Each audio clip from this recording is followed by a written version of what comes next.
آقا حسین کا بیان، ان کے اس زندگی ساز، ہستی نواز، قربانی، اس ہجرت، اس سفر کربلا اور اس قربانی کا بیان بڑی گہرائیاں رکھتا ہے۔ برابر کہتا رہتا ہوں اور کہتا رہوں گا، 1400 برس گزر گئے، ابھی پوری کربلا بیان نہیں ہو سکی۔ یہ کوئی خطیبانہ مبالغہ نہیں ہے، یہ کوئی خطیبانہ مبالغہ نہیں ہے۔ 1400 برس ہو گئے، ابھی پوری کربلا بیان نہیں۔ حسین جب مدینے سے چلے ہیں تو خود یہ سفر حسین، آغاز سفر حسین کی شرح کروں تو 10 دن چاہیے کم سے۔ مورخین نے خیانتیں کی ہیں، چاہنے والوں سے کہیں ایجاز اور کہیں اجمال اور کہیں خوف اور کہیں دوسرے عوامل کی بنا پر بیان کا حق ادا نہیں ہو سکا۔ اس لیے اب بھی لوگوں میں بہت ابہام ہے، بہت سی باتیں لوگوں کو معلوم نہیں، اور جو بیان ہوتی ہیں باتیں وہ اس طرح بیان ہوتی ہیں کہ اس میں بہت سی باتیں رہ جاتی ہیں۔ آقا حسین رات کے پردے میں چھپ کر مدینے سے نہیں نکلے تھے،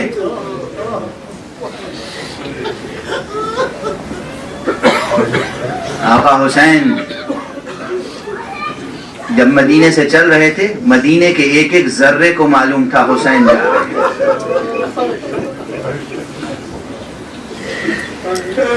مدینے کے گورنر کو بھی معلوم تھا حسین جا رہے ہیں، حسین کے دشمنوں کو بھی معلوم تھا حسین مدینے سے جا رہے ہیں، حسین کے دوستوں کو بھی معلوم تھا حسین مدینے سے جا رہے ہیں، سب کو معلوم تھا۔ اب ظاہر ہے یہ بیان تفصیل چاہتا ہے، لیکن دامن وقت میں گنجائش نہیں ہے۔ آپ مطالعہ کیجئے گا اور سوچتے رہیے۔ اور جب چلے ہیں آقا تو شاہراہ عام سے مکے کے لیے گئے ہیں، مکے تک، مدینے سے مکے تک جو عام راستہ تھا اسی پر تشریف لے گئے۔ کوئی ایسا راستہ اختیار نہیں کیا جو مخفی راستہ ہو۔ لوگوں نے مشورہ دیا کہ یہ شاہراہ عام ہے، اسے چھوڑ کر آپ دوسرے راستے سے جائیں، کہا نہیں، ممکن نہیں ہے، ہم اسی راستے سے جائیں گے۔ کیا کیا اسرار ہیں حسین کے ایک ایک اقدام میں، آپ گریہ فرما رہے ہیں۔ ایک جملہ عرض کر دوں اور پھر کربلا میں ورود کا بس ایک منظر۔ کل میں نے عرض کیا تھا کہ جب مدینے سے چلے تھے تو اپنی ایک بیمار بیٹی کو چھوڑ کر چلے۔ یہ بحث طلب مسئلہ ہے، مجھے معلوم ہے، مگر ایک راز کل بتایا تھا اور ایک آج ذکر کرتا تھا۔ آقا حسین کے کئی بیٹے تھے، کئی بیٹیاں تھیں۔ بعض روایتوں میں ہے آپ نے ہر بیٹے کا نام علی رکھا تھا، ہر بیٹی کا نام فاطمہ رکھا تھا۔ لیکن آپ کے تمام بچوں میں کوئی علی کی صورت پر تھا، کوئی حمزہ کی صورت پر تھا، کوئی جعفر کی صورت پر تھا، بیٹیوں میں بھی بیٹوں میں بھی۔ ایک عارف بزرگوار نے یہ نکتہ تحریر کیا ہے کہ حسین نے فاطمہ صغرا کو اس لیے چھوڑا تھا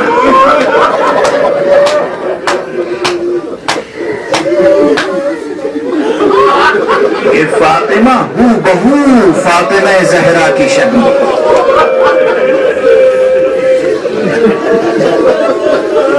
حسین کو معلوم تھا کربلا میں شہادت کے بعد اسیری کا مرحلہ بھی ہوگا،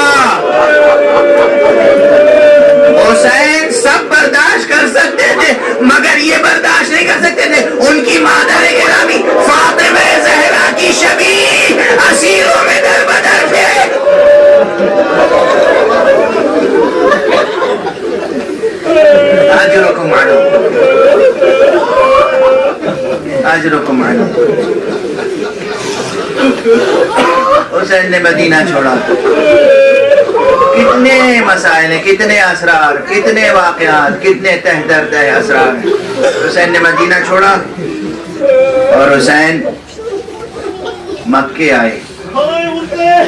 28 رجب کو مدینہ چھوڑا, 3 شعبان کو مکے میں وارد ہوئے. 3 شعبان سے لے کر 8 ذی الحجہ تک مکے میں رہے. 8 ذی الحجہ کو مکے سے چلے اور 2 محرم کو حسین کربلا پہنچ گئے. امام ہستی, امام عالم, امام قرآن, امام اسلام, انسان کامل حسین, سبت مصطفیٰ حسین. 2 محرم سن 61 ہجری کو کربلا پہنچ گئے. بس 2-3 جملے عرض کر سکوں گا, اس سے زیادہ نہیں. کیسے پہنچے, کن مراحل سے گزر کر پہنچے. کربلا پہنچنے سے 2 منزل پہلے حر کے لشکر کا سامنا. جب حر آقا حسین علیہ السلام کے قریب آیا, گفتگو ہوئی, تو تفصیلی گفتگو تو بعد میں ہوئی. حسین کو یہ معلوم ہو گیا کہ یہ دشمن ہے, دشمن کی طرف سے آیا ہے, اور اس کے ساتھ جو لشکر ہے وہ لشکر مجھ سے جنگ بھی کر سکتا ہے. مگر آقا حسین نے جو کچھ پانی کا ذخیرہ تھا, وہ پانی کا ذخیرہ لٹا دیا اس لشکر پر.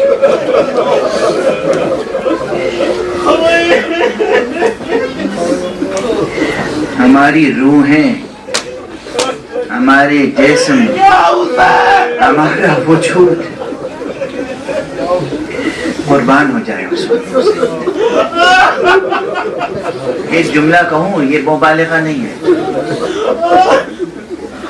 آپ جو کچھ عزاداری کرتے ہیں, جو کچھ عزاداری کرتے ہیں, آپ جو کچھ بھی حسین پہ خرچ کرتے ہیں, لٹاتے ہیں, یہ کچھ نہیں ہے. ہم سب ریزہ ریزہ ہو کر حسین کی راہ میں غبار بن جائیں, تب بھی حسین کا حق ادا نہیں ہو سکتا.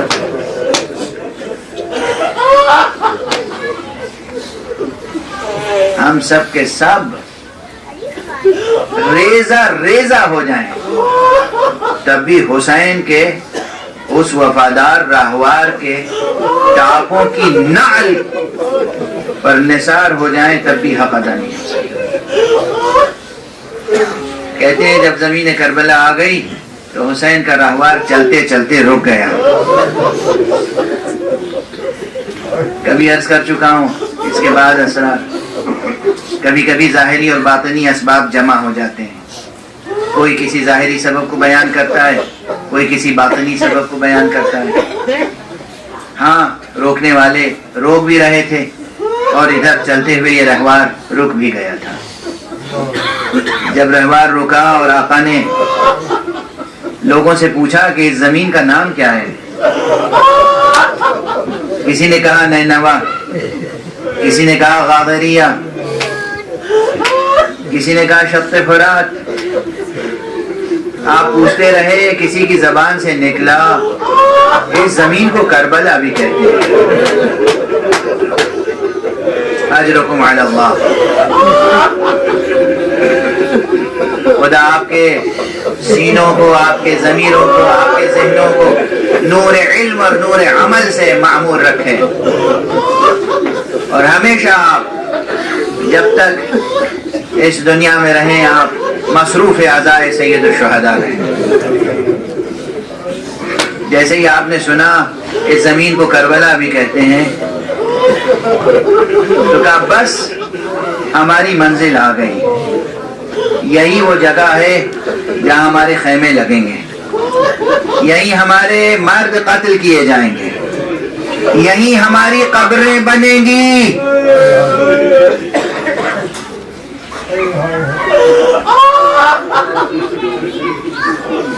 آپ تڑپ تڑپ کے گریا کر رہے ہیں.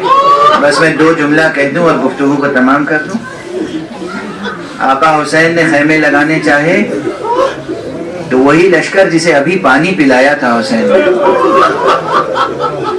وہ لشکر سامنے آ گیا. دریا کے کنارے خیمے نہیں لگانے دیں.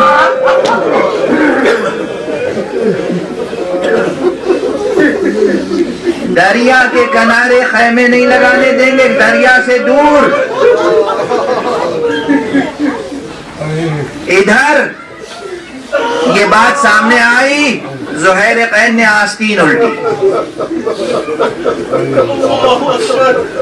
اور زہیر قین نے کہا آقا اجازت دیں، ابھی یہ بہت تھوڑا سا لشکر ہے، ابھی ہم اس کا مقابلہ کر سکتے ہیں، اس کے بعد جو لشکر آئے گا اس کا مقابلہ بہت دشوار ہوگا. آپ نے فرمایا کہ نہیں، ہم اپنی طرف سے جنگ کا آغاز نہیں کریں گے.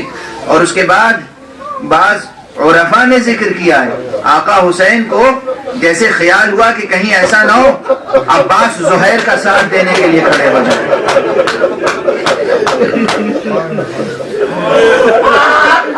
عباس کو خود روکنا بھی نہیں چاہ رہے، تو آپ نے کیا کیا؟ زینب کے پاس گئے. بہن زینب، تمہیں تو معلوم ہے نا ہم کس مقصد سے کربلا آئے ہیں. بھائی عباس کو بلا لو، روک دو کہیں ہماری طرف سے جنگ نہ چھڑ جائے. اجرکم علی اللہ، اجرکم علی اللہ. یہ ایک منظر ہے. مگر ایک منظر اور ہے، بس تقدیم و تاخیر کی معذرت چاہتا ہوں. ایک منظر اور ہے، اسے بھی ذکر کر دوں. کہتے ہیں جب بی بی زینب خیمہ لگ گیا اور محمل سے زمین پر آئیں، جیسے ہی قدم زمین پر رکھا ایک مرتبہ بلند آواز سے یا حسین کہہ کر غش کھا کے گرے. یہ وہ موقع ہے جہاں آقا حسین نے بہن کے چہرے پہ پانی چھڑکا، اٹھایا بہن کیا بات ہے، کہا بھیا اس مٹی سے تمہارے لوگوں کی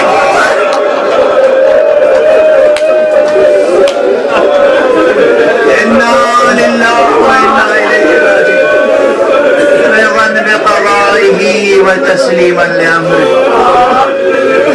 انا للہ وانا الیہ راجعون. رضا بقضائه وتسلیما لامره انا للہ وانا الیہ راجعون. رضا بقضائه وتسلیما لامره. پروردگار ہمیں علوم قرآن اور معارف اہل بیت سے آشنا فرما. پروردگار ملت اسلامیہ کو تہذیب آل محمد کے سانچے میں ڈھال دے. پروردگار اس دنیا میں بے چینیاں ہیں، بے امنیاں ہیں. پروردگار امن و عافیت کے نقیب، ہمارے مستقبل کے ضامن، اپنے ولی آخر کو اذن ظہور عطا فرما اور ان کے ہاتھوں سے اپنی رحمت و رافت و عدالت کا پرچم لہرا. ماتم حسین.